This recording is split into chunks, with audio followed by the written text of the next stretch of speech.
tonight with breaking news on the Fall River mayoral preliminary election. Good evening, I'm Mike Montecalvo. And I'm Shannon Heggie. The city's embattled mayor is moving on to the general election despite facing 24 federal charges. Here are the official results. Paul Coogan receiving an overwhelming majority of the votes tonight with more than 8,000, and incumbent Jasiel Correia just narrowly defeating Erica Scott Pacheco. Coogan and Correia now moving on to the general election in November.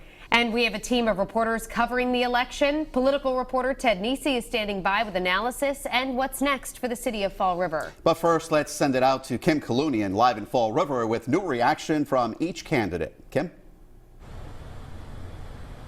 Well, Mike and Shannon, although this was the highest preliminary voter turnout that we've seen here in Fall River in recent years, Mayor Correia received the fewest number of votes he's earned in the last 6 times he's been on the ballot.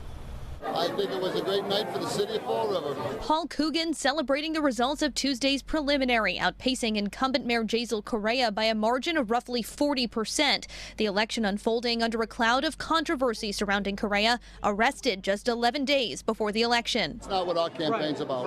We're going to run to make Fall River a better place to live. Those issues are his issues and his friends. He can do what he wants with them. They're not going to be overriding our campaign. That's the voters made their decision on who they want to lead the city tonight, and we're halfway home. We got to get to November. All right. Hey. How's it going? Correia told supporters the allegations of fraud and extortion are false, the result of vendettas. We know why the numbers were the way they were tonight. We know it's not because we haven't done a good job. We know it's not because the city hasn't moved forward.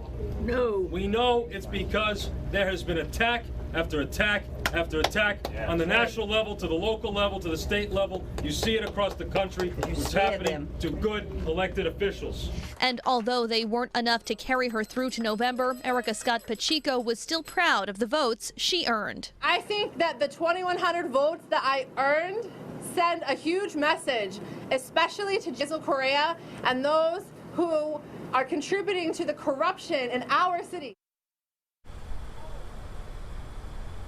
And again, it will be a Coogan-Correia matchup in November to determine who will be the mayor come January. Meanwhile, Correia says he will be back in his 6th floor office here at Government Center tomorrow, the same day that the City Council is set to hold an emergency meeting to determine their next legal steps regarding the removal of Correia. Reporting live in Fall River tonight, I'm Kim Kalunian, Eyewitness News. Thank you, Kim. Eyewitness News politics Senator Ted Nesi joins us now in studio. All right, Ted, we're going to break this all down. Is it more of a surprise that Paul Coogan got over 8,000 votes or Jasiel Correia gets in? You know, I think Jasiel Correia getting in was what a lot of people expected, Mike. But looking at the numbers here, and we're just looking at the fresh numbers now, 62% of the vote for Paul Coogan, only 21% for Mayor Correia. Again, despite all he's going through, he is an incumbent mayor who in the past has had some strong support. You're seeing here really a collapse in Mayor Correia's support down to his core base. True, it was enough to get him past Erica Scott Pacheco, who's not super well known, but that is a very worrying sign for Mayor Correia. In fact, I talked to UMass Dartmouth's Shannon Jenkins tonight. She's a political science professor, and she said you have to see Coogan now as the front runner for November. Turnout was healthy. That obviously helped Paul Coogan. People wanted to send a message. Yeah, you know, Mike, we've been talking about, does high turnout help the incumbent or hurt the incumbent? What does it tell us? Tonight, I think this was a message from the voters in Fall River. They wanted the rest of New England, maybe the rest of the country, to know many voters not happy with Jasiel Correia after 2 arrests, indictments, allegations of bribery. And while they couldn't avoid having him in the November election, they made clear a majority of voters today, their choice was someone else. Erica Scott Pacheco, even if Mayor Correia gets her votes, it's still not enough. So he has to, starting tomorrow, start chipping away at Paul Coogan. And, you know, to come from 21% to get to, he needs a majority. He needs over 50% of the vote. It's possible, it could happen, but that's a huge hill for him to climb. He needs to find a lot of people who weren't willing to cast a ballot for him today. Real quick, Ted, his message the last couple of weeks was, this is what I've done for Fall River. That obviously didn't work. So now is it an attack mode against Paul Coogan? Yeah, I think, look, he's going to have to go on the offensive against Paul Coogan. He's going to have to hope that nothing else comes out from the feds in the intervening weeks, so maybe the talk about the indictment can die down.